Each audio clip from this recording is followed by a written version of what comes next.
Hey everybody, welcome back to the channel. Welcome back to MUFC vs. Everybody. I am your host, Sean. Thanks for stopping by this afternoon. If you've been keeping up with today's news and everything, you've been looking around the internet, listening to the radio, watching, Sky, BBC, whatever you're watching. Obviously not a ton to update today. And like we said this morning, probably not going to be a ton of transfer related news as we prep for tonight's friendly in San Diego against Real Betis. And I wasn't really necessarily planning on doing another video today, if I'm honest, but as I was driving around today, I was listening to things, and as I was reading through some stuff online, I was like, you know what? Nah, I can't keep my tongue held on this anymore. It's not like something that's been building up. It's something that I'm just seeing, or most importantly, what I'm not seeing, that I'm just like, it's time to call it out. It's time to fire some shots. It's going to be a bit of a ranty one today on this afternoon show, taking shots at Arsenal, taking shots at Liverpool, taking shots at Rodney Marsh, Tommy Smith, taking shots at everyone. We are on full-on 100% no-chill settings this afternoon on this video, folks, because I'm frustrated. So put on your underwear. Arsenal, Liverpool, City, Chelsea fans, put on the brown pants. If you know, you know. Like the video, subscribe to the channel if you are new, and we are going to go ham today on everybody because it needs to be said. To start things off, though, because I want to start on the positive because it's going to be a bit ranty from here. There might be a little bit of an update on Lenny Yoro's injury today, so I don't know yet. We haven't gotten any sort of official statements or anything. Big up, Dark Crow. Welcome back, buddy.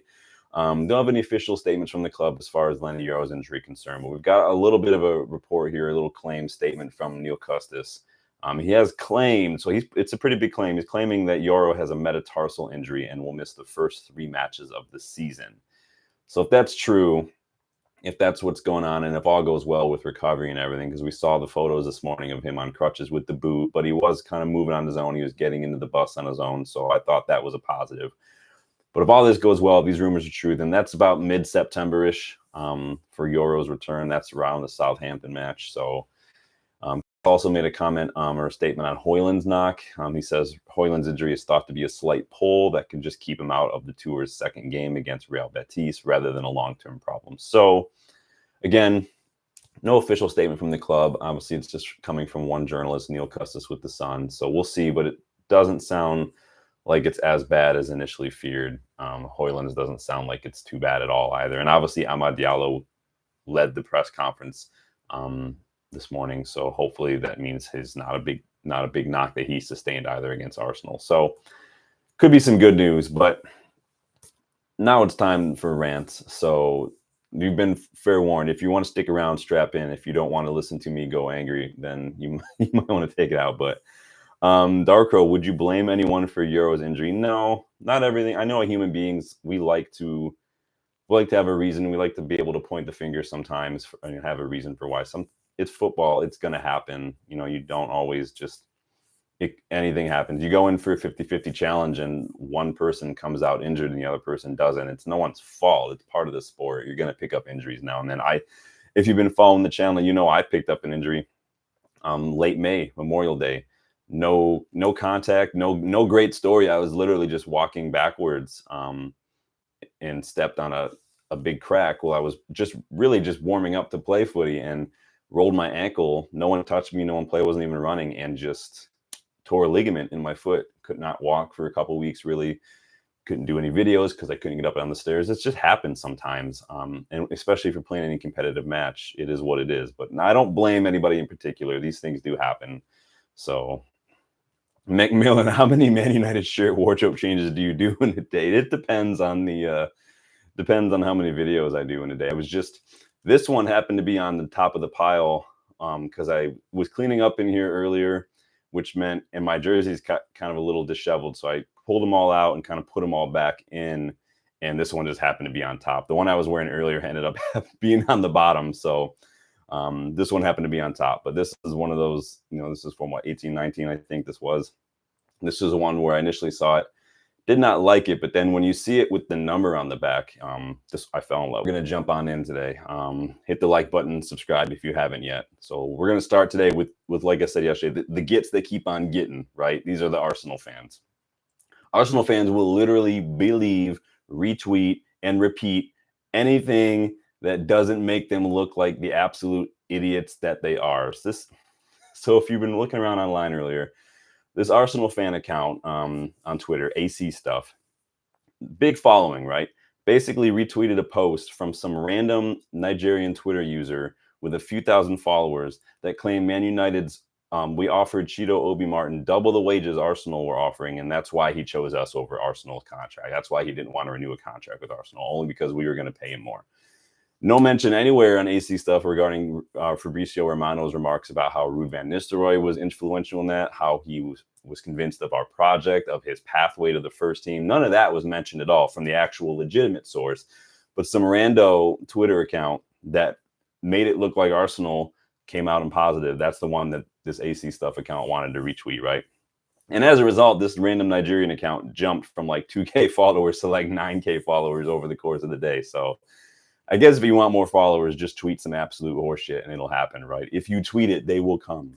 So Dark Crow, once your channel has grown to 1K subs, then a Q&A would be nice. Yeah, like Q&A just about random stuff, about anything. I mean, I have some plans. I might be doing kind of a special show maybe next weekend. I had some plans towards the end of the season to do a few things, but my injury kind of put that on hold. And then one of those shows, topics kind of became moot. It was like a keep sell video that a lot of people do, but I thought it would be fun. But it got to, when I got injured right around the time everything started, we've already sold some players and whatnot, so it wasn't really. But I do have another video that I want to do that I'm hoping to have some special guests stop by and join me for that video. So you'll have more than just me on camera, but hopefully that'll be coming by next week and we'll see how it goes. McMillan, that shirt with the Mata number on it was, yeah, this shirt was nice. This was that Parlay, for the Oceans recycled plastic shirt. So, and anyway, so continuing on. So Arsenal want to sit here and pretend like, oh, we care about the teenagers. This, like, do you remember that stat that I shared from this morning too about the minutes played by teenagers in the Premier League last season? Arsenal had 13 minutes total played by teenagers in the league. We had nearly 5,000. So Arsenal know fuck all about developing young players. Their fans know even less about young players. And our two teenagers scored the goals to win the FA Cup final. And like literally, we speak football heritage. We speak that fluently. Arsenal do not. And so McTominay has more goals last season than Arsenal's teenagers had minutes. Like, come on.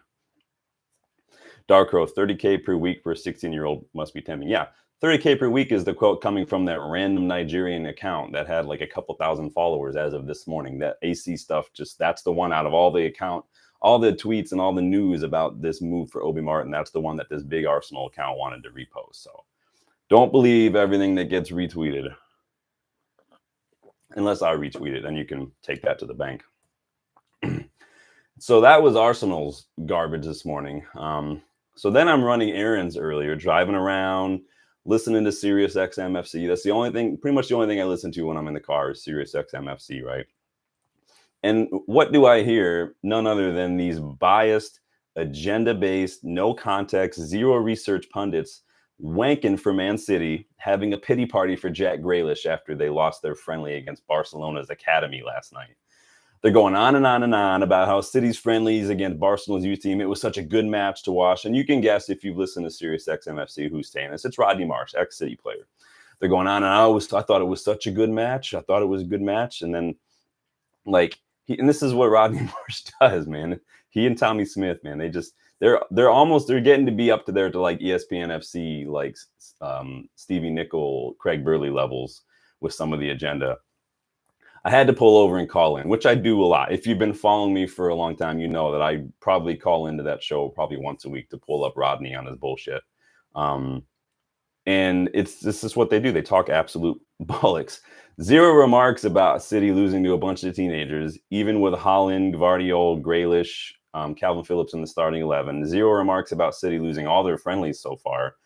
And then they want to play this audio with Pep talking about Alvarez leaving, because there's all this stuff. Alvarez, did I say this? Pep, no, I'm waiting for this. Like, if that was Ten Hag speaking about Alvarez and not Pep, the narrative would be he's lost the dressing room. He's a bully. He can't keep hold of his players. Like, Same as Cancelo, same as Ederson recently, who might be going to Saudi. No one mentions that. No one wants to go on about that, do they? McMillan. Apparently, Arteta thinks playing teenagers is bad for their development. They only buy young players at Arsenal, and they want to use it as an excuse when they're not winning anything, but they want to boast about it when at the beginning of the season. Like, look how young, and we don't win anything. Oh, well, they're not ready yet. It's a young team. It's young because they chose to do that. There's a reason you can't hold on to young players in some of these clubs because there's zero pathway. There's a reason Cole Palmer went to Chelsea because City doesn't promote youth. It just doesn't happen.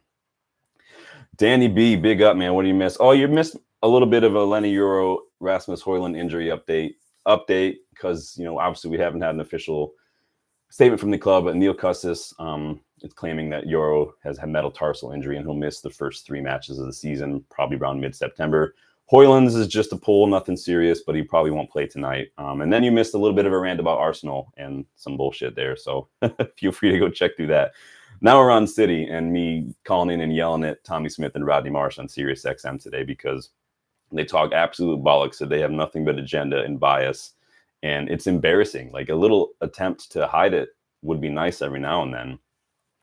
So then they're talking about Pep and how he and Alvarez are having these issues, and they're making Pep sound like this guilty party here in terms of like, oh, let's have a pity party. But then they want to switch gears and get the violins out for Jack Grealish, who, by the way, no one wants to talk about how much he costs or the fact that he's a flop. They want to big up and maximize Hojlund's price when we paid for Hojlund, who was literally a teenager, but no one wants to talk about the 100 million release clause City paid for Jack Grealish, and he's been garbage.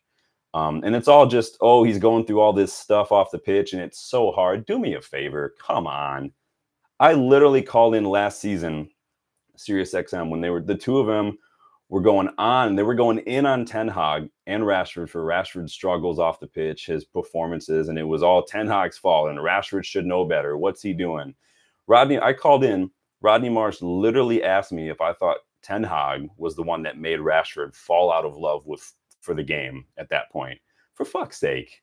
Like, seriously, the double standards and the agenda bias is so transparent, man. Again, just try to hide it, man. It's freaking ridiculous.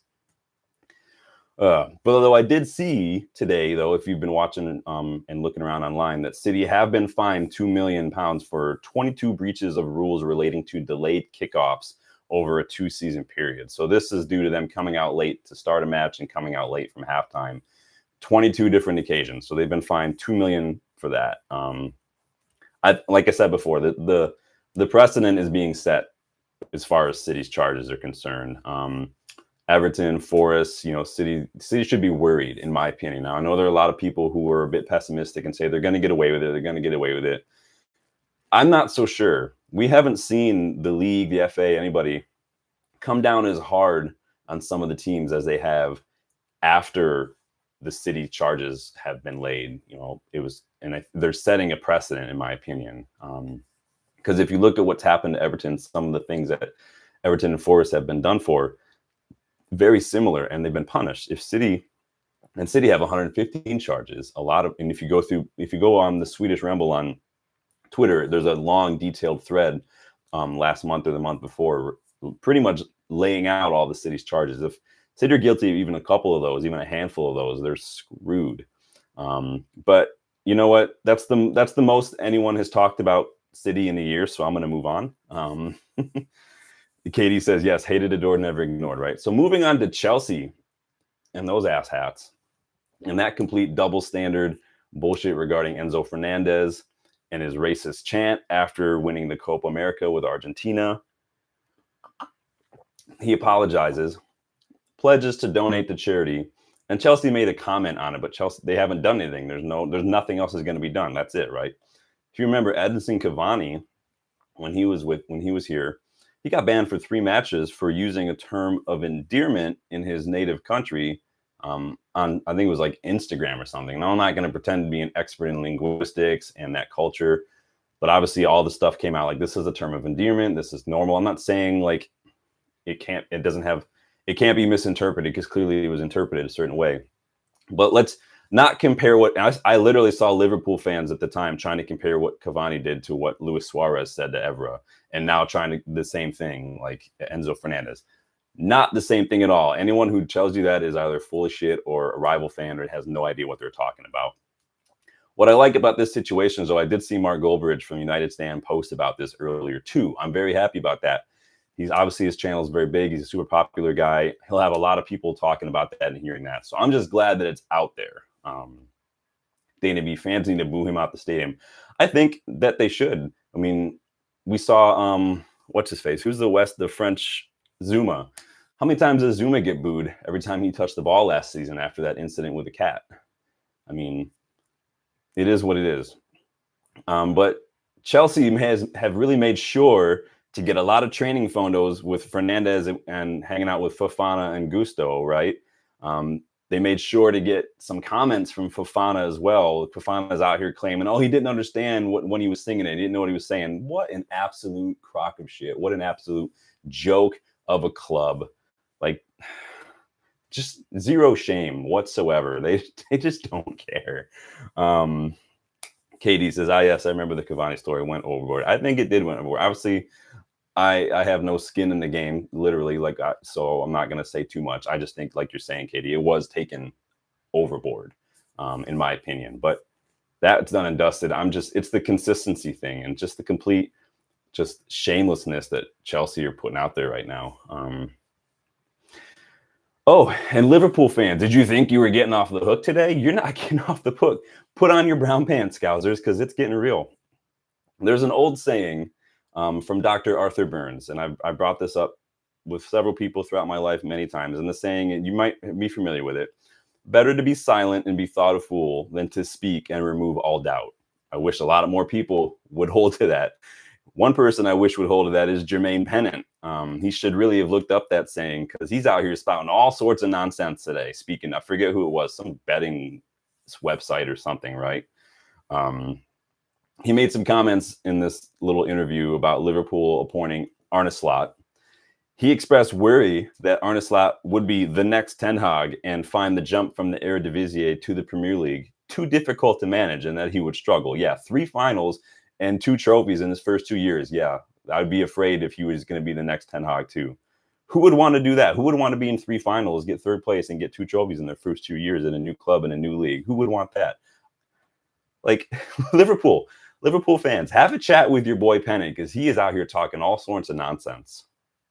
McMillan, Partey did to women what Greenwood did. Yeah, he's still playing and no sanction to get him.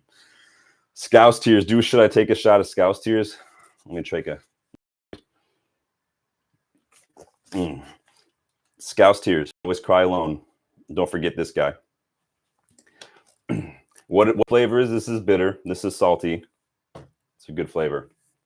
But seriously, and this is the kind of stuff, like McMillan mentioned Partey. I mentioned the other day when we were linked with Marcus Alonso, right? For left back, we were linked with a few left backs. Marcus Alonso literally was intoxicated, driving more than twice the speed limit in Spain, got into a car crash and killed somebody. Literally drunk driving, speeding, killed somebody. Yet homeboy's been playing football for the last several years still. How is he not in prison? Make that make sense. But yeah, Liverpool fans, have a chat with your boy Jermaine Pennant. Tell him to just keep Ten Hag's name out of his mouth, have a seat, and just find his relevance someplace else. All right, let's try that. Oh man, sorry, I told you I was going to be a little frustrated today. I think listening to the Arsenal stuff this morning kind of got me a little like, all right, it's Arsenal, like just let them do their thing. But then the stuff up when on Sirius XM with Tommy and Rodney, just the absolute bollocks of it all. Like it's hard for me to let that kind of stuff stand. It's really difficult for me not to say something. And so it's just I think the frustrating part is like the guys on the radio, they'll just say stuff and then like no one calls them up on it. I mean, apparently I have nothing better to do than call in and pull them up on their nonsense. And it's ridiculous. We're having a pity party for Jack Grealish because his house got raided. Okay, I get it. No one had a pity party for Angel Di Maria. No one had a pity party, and again, not touching upon other stuff, but nobody had a pity party for Mason Greenwood when his best friend killed himself. Like no one was feeling him for that. Like that's a big deal. Like this, yeah, they're footballers. They're human beings, and I'm a therapist. I know full well the kind of stuff that people go through. I know full well the absolute just tangled knot of thoughts and emotions that human beings are. Because part of my job is to help untangle that knot. So I know it. I get it.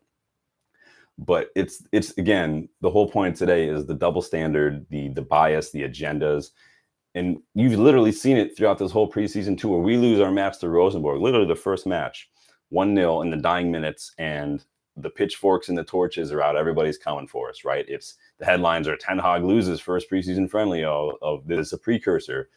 Crickets when it comes to City and Chelsea. Absolute crickets. No one talks about the fact, again, City had some of their most expensive and best players in their starting 11 last night against Barcelona's basically academy. Not like one person over 20 in that team, and lost. Like, it is what it is, man. KD, these haters need calling out. Good job, man. If nobody, someone's got to do it, man. And I'm just like, and obviously you guys are here and we're all United fans. We're going to probably agree with each other in this, but it's just like, man, I think I just had to vent and get it out today. So that's why it is a bit of a rant, a bit of a fun video. I guess not fun from a positivity standpoint, but in any case, short one this afternoon. Get involved in the chat. What are your thoughts on Enzo Fernandez? What are your thoughts on Arsenal trying to deflect away from the fact that they lost another teenager? No teenager is going to want to play for Arsenal. Like I said, that stat I just showed you, teenagers in Arsenal's squad only got a total of 13 minutes in the league last season. We had nearly 5,000. Like, our two teenagers scored our goals in the FA Cup final. There is a pathway to the first team at United if you are a young player. You look back through the decades, look back to the last 2 years at Garnacho, at Mainu, and you'll see the pathway is there. And it's lined with statues of Beckham, of Scholes, of Giggs, of Rashford, of McTominay. There's lined with all these players that show you exactly what you can expect as a young player if you come to United and you get your head down, you get to work, you challenge yourself, you set high standards, you surround yourself with good people, good, healthy, honest people.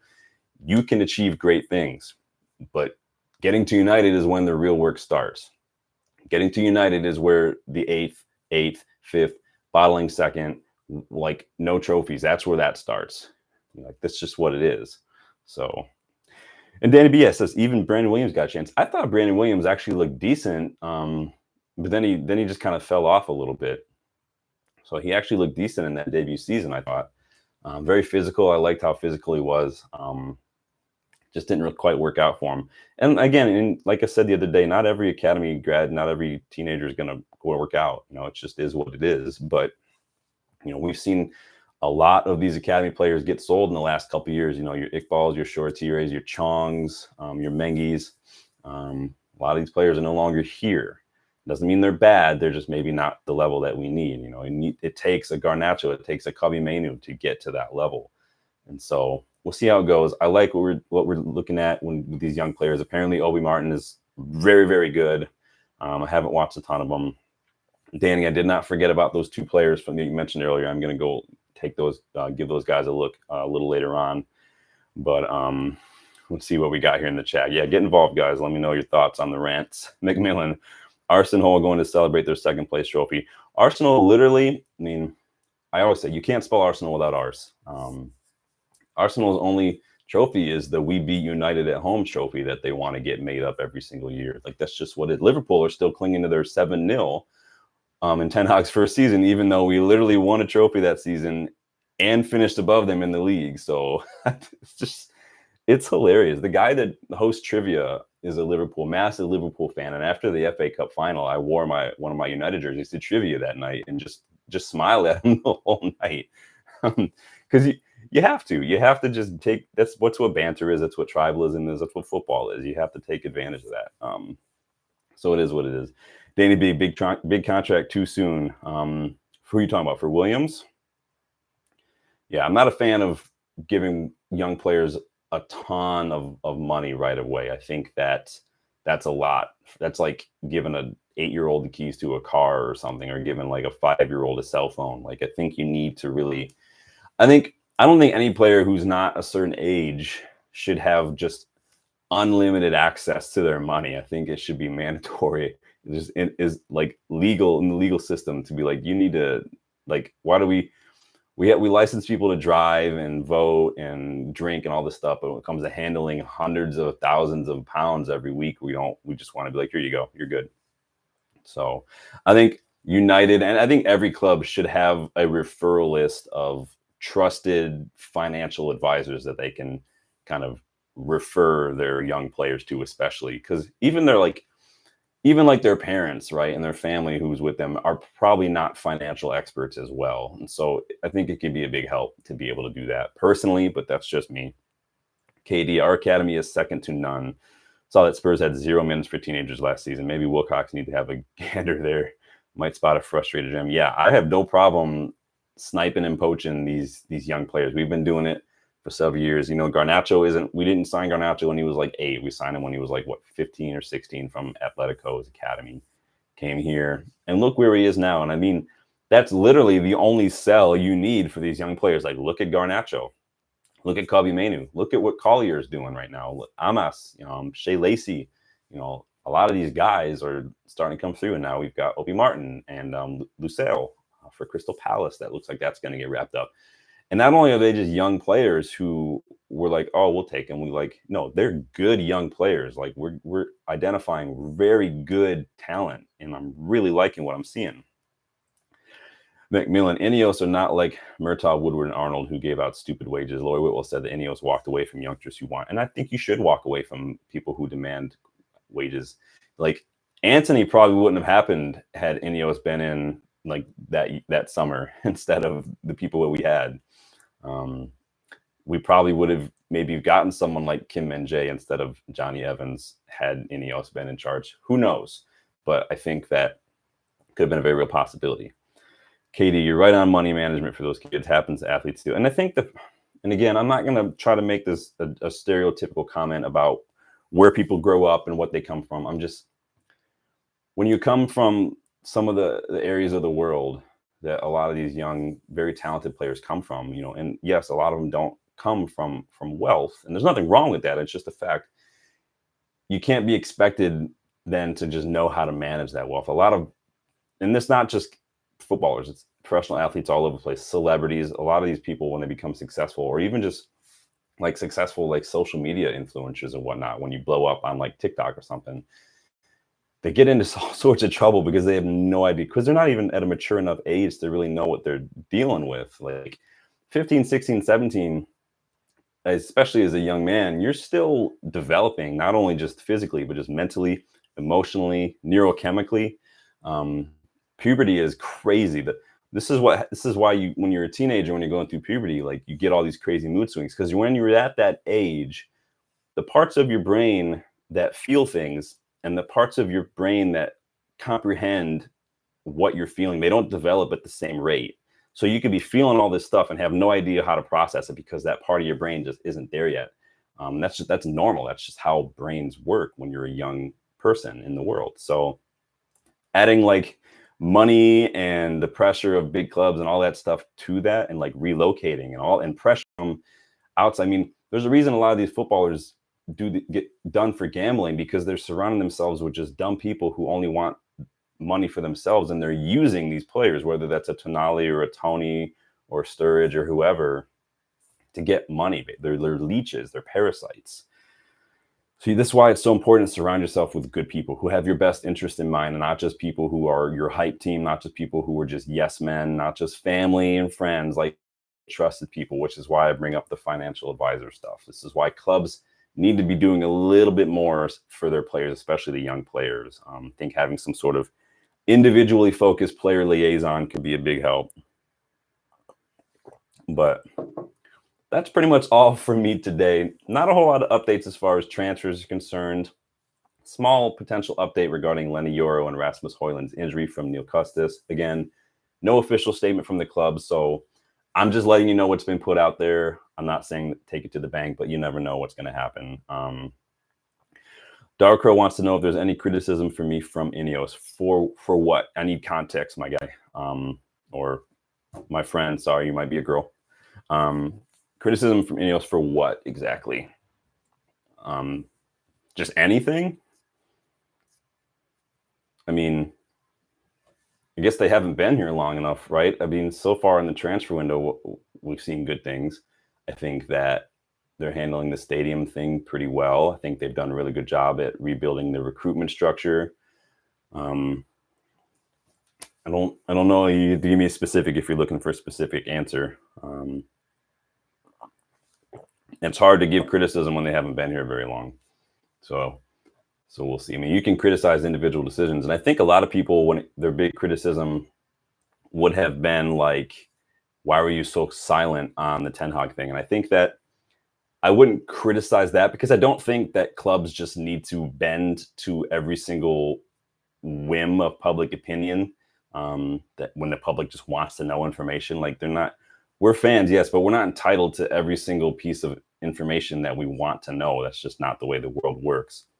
I think too many people were taking silence and injecting their own opinion and their own speculation. And more often than not, it was quite negative, and they were running with that as news. So I think they have been more vocal. We've seen a lot of interviews. You know, Ashworth's put out a lot of comments. Sir Jim has put a lot of interviews out there, a lot of comments. Ten Hag obviously talks a lot. I mean, I don't know what else you do. What other owners in football or in sport are as vocal as you might want them to be? And it's just this. I think we want something that's just not the norm. I think we want it because we want to know what's going on. We want to see that they're going to make changes, and the only way to know that is to get statements. But I think that for me, actions speak louder than words. That's why I said this morning, don't think that nothing's happening just because we're not getting statements and we're not getting announcements and stuff. There's a lot that's going on behind the scenes. So Dark Crow, more closer to fans. Can only judge Ineos at the end of the season. I think that for me, again, it's a context thing. It's a comparison thing. Let's compare what Ineos has done this summer compared to other summer windows before they got here. They're already steps ahead. I think I said the other day, I would like to see some sort of activity going on as far as transfers and recruitment and at least identifying targets. I'd like to see that done mid-season because I think, and you got to remember, a lot of this is just, it's a lot of what I would like to see is literally bare minimum for a club. We only think it's big because it's just not what we're used to for so long, because the Glazers and Woodward and company were just so inept that they would literally wait until the transfer window opened to start that process of drawing up targets and reaching out to people. Like, Ineos aren't doing that. Like Xerxes said, like he knew what was going on before, you know, the year was even started. And boom, like where did that come from, right? So I wish I had a better answer for you, Dark Crow, my friend. I don't think that there's been enough going on so far. I think that, you know, they're working on the stadium. They're trying to revamp training ground and things. I think, okay, no, I do have one criticism, and I've been vocal about it in the past. The biggest criticism so far that I have for Ineos is kicking out the women's team from their facilities while they were redoing the men's facilities. That's probably my biggest issue. But the problem, that's a United thing necessarily as well. Like Ineos made that decision, but since the women's team's inception several years ago, they haven't been treated that well by the club, period.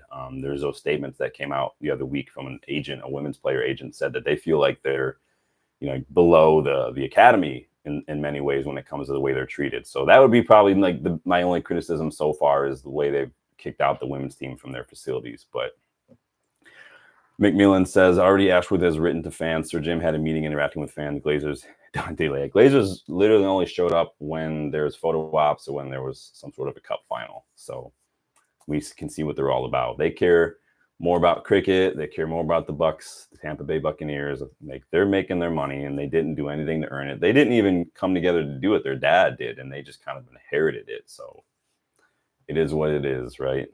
It's too bad the one Avram Glazer didn't inherit his dad's hair, because this dude looks like a testicle. Anyway, bear me to the women's team thing, but they're committed to getting that right. I hope so. I hope they're committed to getting right. It's just, I don't think it was right that they kicked them out of their facilities to handle the men's team. I think it doesn't do anything to change the image that that's the way the women's team is treated, when there's another example of it right there. Darker, I'm from Tanzania. Nice. That's awesome, man. Mount Kilimanjaro. Man, I feel like I have a lot of followers who are in Africa. That's awesome. Man, that's really cool. What time is it over there in Tanzania? Is it Tanzania or Tanzania? It's Tanzania, right? Danny B. He doesn't he look like a freaking testicle? Avram Glazer, he looks like an old ass testicle, literally, with mumps. Dang, so it's like 10:05 over there. So you're like 8 hours ahead. So tell me what the result is of tonight's match then already. If you're already 8 hours ahead of me, tell me the future. Is anybody staying up tonight to watch that? I don't know if I'm drinking tea right now, a little Earl Grey with a little bit of milk in there, and maybe that'll help me. If I drink too much coffee, I won't sleep. But I haven't yet decided yet. My buddy is driving to Chicago as we speak to go to the AC Milan Real Madrid match. That kicks off at 8:30, so I think that's 7:30 Chicago time. So I might watch that to see if I spot him in the crowd. He's going with his brothers and his dad, so that'll be fun. He's a huge Madrid fan, so that'll be great for him. He and I went to the Madrid Chelsea match when it was here in Ann Arbor several years ago at like the big U of M stadium. That was pretty sick. I like that a lot. So I had tickets. We had tickets to go to the United Madrid match. We couldn't end up going, but I did cruise over there because Robbo was signing autographs over there. So I did get to meet Robbo when I was there. Darkrow wants to know if I have been to Old Trafford. I have been to Old Trafford 4 times, my friend. I went last year. I went to Crystal Palace match, and then I went to the Galatasaray match. And then the year prior, I went to the Real Betis match in the Europa League, and then to a Southampton match. And then that year, my buddy and I were there, and we also scooted over to Crewe. We got tickets real quickly for Crewe Alexandra versus Salford City match as well. So we hopped the train to Crewe, hung out, got some food, went over to the stadium. Actually was like 4 rows above Ryan Giggs, Nicky Butt, and Alex Bruce, because obviously, Giggs and Butt partly owned Salford City, so they were there. Ethan Galbraith, if you remember Ethan Galbraith, he was playing and he looked pretty good. So it was really cool to see those guys. I didn't have time to stop and get a photo. I'm not really like a photo autograph necessarily kind of person. I've done that once or twice, but it was still pretty cool to see Giggsy in person. He's one of my favorite players. So everybody's liking the South African fans, man, representing today. I'm feeling it. So that's it from my rant. A little bit of insight into what I can go off on when I start to get frustrated with rival clubs, and just the Arsenal fan base are so just miserable to listen to. Liverpool fans are entitled. City fans are both of them are just denial all day long. It is what it is. Darkrow, what more should a channel like yours do to get more subscribers and viewers? I don't know. You tell me, man. I ask myself that question every day. It's been pretty steady. It's only been around for like 3 months or so now, minus the few weeks when I hurt myself. But it's been really good. I think what I found, at least in my opinion, is quality over quantity, and that's not me bigging up and flexing like my stuff is good. It's just I think what I found when I started doing some deep dives into like Rene Haka and Ruud van Nistelrooy and some of these players, I think a lot of people really found those interesting. Like the Rene Haka video has like 4,500 views. The Ruud van Nistelrooy has almost 800 views. Like I think, and that's good for me because those are the kind of videos I like to do. That's the kind of research, the kind of scouting that I enjoy. So it's a win-win both ways. I get to learn a little bit. I get to flex that muscle, and then you guys get to learn. And it seems like you guys enjoyed those videos. So it's really you guys that are doing it. Like I said many times, this is your channel. I'm here mainly to get your thoughts and opinions, not to just sit here and talk. Today was a little different because today I wanted to rant, but it's good to see everybody kind of vibing with that. But you can tell me how to get more subscribers. You go ahead and let me know. Let me know the secret, because it is a grind. It is work. It is a lot of prep, but it's fun. I enjoy it. And I think that if you find something that you can enjoy, like this is not meant to be like my job. Like I'm a licensed mental health professional. Like I'm not going to stop being a licensed mental health professional because I have a YouTube channel. Like this is a hobby for me, but it's a fun hobby because I get to interact with all you people. Like I'm here talking to people from Africa about Man United. How great of a hobby is that? How great of a gig is that? We get to do this. It's technology. I love it. I love you guys for supporting, for being here all the time and giving your thoughts and supporting the channel. Like, I'm so appreciative and I'm having so much fun with it. So KD, wow, what a cool trip. Giggs is my favorite player. Yeah, it was a fun trip. I'm going back in this fall. I have to wait for the Europa League draw at the end of August to figure out when that trip's going down. And then I got to figure out, obviously, the home and away schedule for the Europa League. But I've got it kind of mapped out. So I will be there. Again, I try to squeeze in 2 matches when I go to make it worthwhile. And then the great thing about Europa League, which obviously it's not Champions League, but those matches tend to be on Sundays. So there tends to be another match that I can probably go sneak to, like a championship match or something on a Saturday. So maybe I'll go hop over to see Salford again. Who knows? But maybe I'll see if the women's team or the academy is playing on that Saturday and go check that out while I'm there too. Probably go spend a lot of time downtown. Probably do another stadium tour so I can see the new Players Tunnel entrance and see what that looks like. But it is fun. Darko, Katie share on social media platforms. McMillan, Roberto Baggio, and Ryan Giggs made me fall in love with football in the early 90s as a kid. Yeah, Ryan Giggs was huge. Obviously, growing up for me in the U.S., not a whole lot of access unless you were rich and had like crazy satellites. There wasn't a whole lot that you could do. I got some VHS tapes when I was younger. Fell in love with United. First shirt I got from my dad. It's up here. You can't see it. It's a Cantona. It's the black Cantona 93 kit. Still have it. I was a young kid, but I grew up playing soccer. I've been playing soccer since I was 5. I've coached. I've done sports camps and things. I've coached on mission trips and things, playing soccer. I love it. Obviously, it's been a part of my life, and I'm getting to an age now where I can't play as much. I still kick around when I can, but I'm getting to an age. Let's just say I'm not going to be buying any new boots anytime soon. Let's say that. Darko, do you watch any football? I watch a lot of football fan channels. I watch United Stand, Football Terrorist, Stratford Paddock. AJ Analysis is really good. Alice Talks Football is really good. I really liked Copa 90 Stories. I liked learning a little bit more about some of the big rivalries throughout European football. That's a really good channel. There's another one. I forget what it's called. It's like Football Adventures, Footy Adventures, I think. The guy goes to different like stadiums and things around like Scotland, Ireland, and stuff in England. That one's pretty cool. The Overlap, I like watching The Overlap, things like that. I probably watch and consume more football related content than a normal person should. I watch a lot of random leagues on ESPN Plus. I watch a lot of Dutch league, Bundesliga, Belgian. I watch, I don't have B in sport as we talked about earlier with Danny, but so I can't watch like South American league, but I do catch some of the Argentinian league as well. Katie, I agree, Sean. Organic growth beats the other channels long term and in quality. Was on Sam People's TV before 50K. He just crossed 400K. Was slow and steady, but the community. Yeah, I watch United People's TV. That's another one. And it is growth. Yeah, I mean, some of these fan channels, they're big now. Like United Stand's got almost 200 or 2 million, but they've been around for a decade. And when they started, it was like one video a week. And so YouTube has changed. The fan content and fan channels have changed obviously since then. It's much bigger now, but it's still a blast. I did run into Faz outside the Players Tunnel. If you guys watch Faz, is he still with United Stand? I can't remember. I did run into him. He's a pretty chill guy. He usually hangs outside the Players Tunnel. So big up Faz if you're watching. Probably not, but big up anyway. KD, I see the same vibe building here, man. Darko, how old are you at World Cup USA 94? 94, I would have been about 9 years old. In 94. McMillan can't stand Mark Brelwood. Oh no, why not?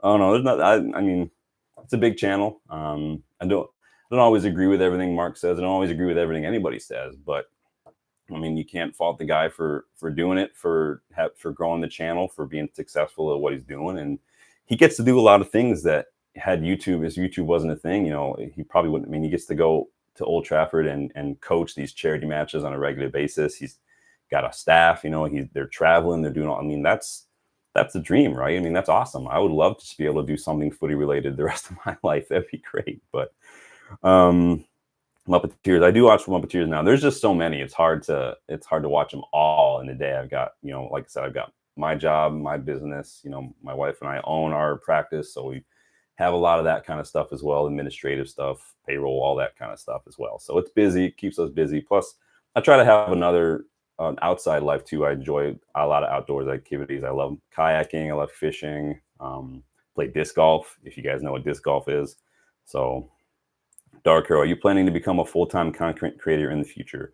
I'm not planning to. That was never the plan. The plan was just to, so if you've been following for a while, I did about a couple years ago, I got my level 1 and level 2 talent ID certifications from the PFSA. I got a data analysis certification. I got a sports psychology certification.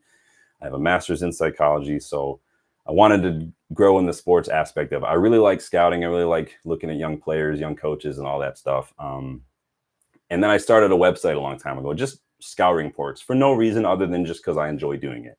The website's not up anymore. It used to be linked in my Twitter profile. It might be linked in my YouTube bio. And then I got a gig writing for StrettyNews.com. If you guys are familiar with Stretty News, and like Dale and everybody over there, big up Stretty News. So I was writing with them for a little while, and then I decided to maybe switch gears, and instead of writing reports and writing things, I thought, why not just take the reports and say them and do this here? Instead of writing about match previews and stories and updates relating to United, why don't I just do this here, and get involved and get direct, face-to-face, present in engagement with people. So wanted to do that. So, and it's been fun. We're up to over like 200 people. I just saw the other day, I got like over 100 videos now. That's insane. Yeah, over 200 subscribers now in a few months. A lot of views, a lot of hours watched. So keep liking the videos. Keep subscribing if you are new. Keep watching the old videos if you want to learn more about some of the old coaches. Deep dive scouting reports on some of the players who've been linked with recently as well, like Ugarte, Delitz, and Mazraoui, all those guys, to learn more. Katie, I think Goldberg lost McMillan in quite a huge section of fans when he became pompous and arrogant after success. Plus, wasn't a true diehard United fan at the start. Preston, I mean, I'm not gonna comment on Goldberg's fandom. I mean, it is what it is.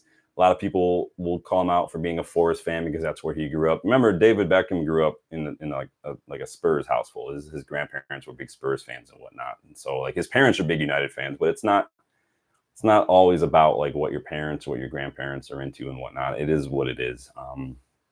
So Katie says that said, he paved the way for very many channels and is good at what he does. Yeah, I don't know any of these people, so I don't have any personal opinions. And obviously, I wouldn't be doing this if they weren't doing that first. And so it is, like you said, they paved the way. Whether or not someone becomes arrogant or pompous, I don't have any comment because I tend to focus more on the content than anything. But we'll see. I mean, that is what it is. But again, that being said, I am glad to be here. Glad to hear your guys' thoughts. Glad to be, literally interacting with people across the world right now. And that's awesome. I never thought I'd be able to do that. So big up all of you for taking a part in all this, for helping it grow, for engaging, for showing up and supporting the channel. And most importantly, just giving your thoughts, your views, your opinion, your feedback on all things related to United. Thank you for listening to a little bit of my rant today, going in on Liverpool, Arsenal, City, and Chelsea, and their fans and their clubs and some of their players. It just seemed like an appropriate day to do that. So big up for being patient with that. Like the video, subscribe to the channel. Check me out on Twitter, MUFC versus everybody. McMillan, I live in Michigan, my guy. The Mitten State. It's a great thing about living in Michigan is you got a built-in map anywhere you go. So that's how we tell where we're from in Michigan. I say, where are you from? Oh, I'm here. Or I'm here. I'm here. So that's how we roll in Michigan. We got our maps built in from birth. So thank you guys for stopping by today. Thank you for checking out the channel. Go back and watch it if you want to, listen to my rant. But I will see you guys on the next one. Hopefully, we can not get any more injured players tonight against Real Betis. They might have a bit of an axe to grind after the Europa League a couple of seasons ago, but we'll see. But if you're planning on watching it, let me know, and then we'll probably chat a little bit about it tomorrow. I haven't decided yet if I'm watching it. I might try, but we'll see. But big up, everybody. Thanks for stopping by today, and enjoy the rest of your day, and I will see you on the next one. Take it easy. Peace.